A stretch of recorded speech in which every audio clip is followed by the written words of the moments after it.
Hello everyone, मेरा नाम वैभव पांडे है। मैं ब्लास्ट पीक्यूसी टीम का मेंबर हूँ। आज की ट्रेनिंग का सेशन है पैरेटो एनालिसिस के ऊपर। पैरेटो एनालिसिस 7QC टूल्स का ही एक पार्ट है। 7QC टूल्स वो टूल्स होते हैं जिनसे कि हम किसी भी प्रोसेस में आने वाली एरर को आइडेंटिफाई कर सकते हैं या उसको मिनिमाइज़ भी कर सकते हैं। पैरेटो एनालिसिस बेसिकली एक आइडेंटिफिकेशन का टूल है। इसका मेन उद्देश्य होता है कि किसी प्रॉब्लम के जो मेजर कंट्रीब्यूटर्स हैं उनको आइडेंटिफाई करना।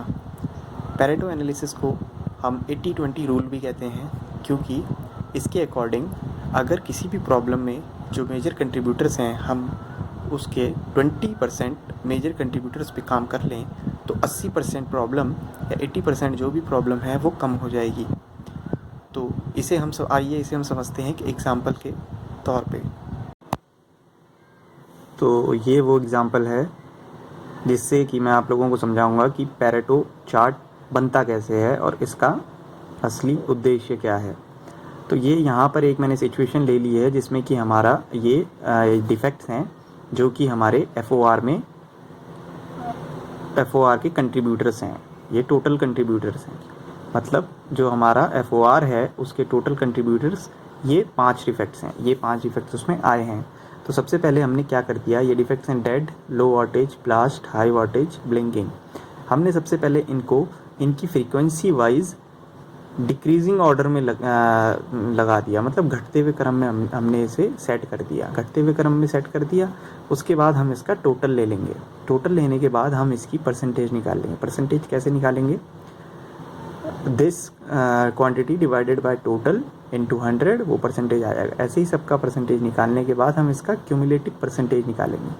क्यूमुलेटिव परसेंटेज निकालने के लिए जो सबसे पहला जो कंट्रीब्यूटर होता है या उसके लिए उसको हम सेम रखते हैं। परसेंटेज और क्यूमुलेटिव परसेंटेज उसके लिए सेम होता है। उसके बाद जो अगला होता है उसके लिए जो जितना उसका परसेंटेज है, अगले डिफेक्ट का जितना परसेंटेज है उसको हम उससे पहले वाले क्यूमुलेटिव परसेंटेज के साथ ऐड कर देते हैं, तो वो उसका क्यूमुलेटिव परसेंटेज आ जाता है। यहाँ पर जैसे कि ये वाला है, तो इस लो वॉटेज का जो क्यूमुलेटिव परसेंटेज है वो लो वॉटेज का परसेंटेज जो कि 29.9% है, प्लस जो क्यूमुलेटिव परसेंटेज है डेड का 31.8%, तो वो आ गया 61.7%। ऐसे ही हम ये सारा क्यूमुलेटिव परसेंटेज निकाल लेते हैं। और हमें ध्यान ये रखना है कि क्यूमुलेटिव परसेंट लास्ट जो डिफेक्ट होता है उसके लिए क्यूमुलेटिव परसेंट 100% ही होगा। ठीक है, ये सब करने के बाद अब हम एक चार्ट बना लेंगे, नॉर्मल चार्ट बना लेंगे। उसमें हम ये तीन जो हमारी कॉलम्स हैं इनको हम उस चार्ट में इंसर्ट करेंगे। जैसे कि पहला तो ये कॉलम जो डिफेक्ट वाला कॉलम है इसको, दूसरा क्वांटिटी वाले कॉलम को, और तीसरा क्यूमुलेटिव परसेंटेज वाले कॉलम को। और हम एक ग्राफ बना लेंगे। उसका ग्राफ बनाने के बाद जो क्यूमुलेटिव परसेंटेज वाली जो हमारा ग्राफ बनेगा उसको हम ग्राफ की सेकेंडरी एक्सेस पे ले लेंगे। और सेकेंडरी एक्सेस पे लेने के बाद हम उसका जो टाइप है उसको चेंज कर देंगे, मतलब बार ग्राफ से हम उसको लाइन ग्राफ में कन्वर्ट कर देंगे। उसके बाद हमारे पास कुछ ऐसा ग्राफ बनकर आएगा। तो इस ग्राफ के मतलब क्या है कि ये इस वाली एक्सेस पे हमारे डिफेक्ट्स हैं और इस एक्सेस पे हमारे फ्रीक्वेंसी है, उनकी फ्रीक्वेंसी ऑफ अकरेंस है उन डिफेक्ट्स की। और ये जो है हमारी सेकेंडरी एक्सिस, ये हमारा क्यूमुलेटिव परसेंटेज है। तो ये ग्राफ साफ साफ हमको दिखा रहा है कि डेड जिसकी क्वांटिटी 50 है उसका जो क्यूमुलेटिव परसेंटेज है वो 31.8 है। और इससे हम ये चेक करेंगे कि कहाँ पर 80% आ रहा है। तो हमने ये देखा कि 80.8% जो आ रहा है वो आ रहा है आपका ब्लास्ट तक।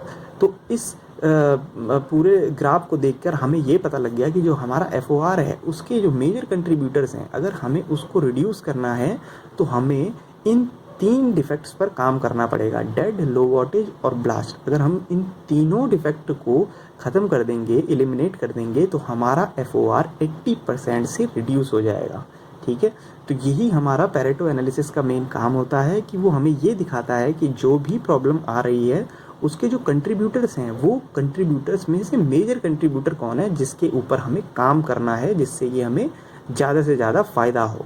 तो यही पैरेटो एनालिसिस का उद्देश्य होता है। और आशा करता हूँ आपको ट्रेनिंग पसंद आई होगी। धन्यवाद।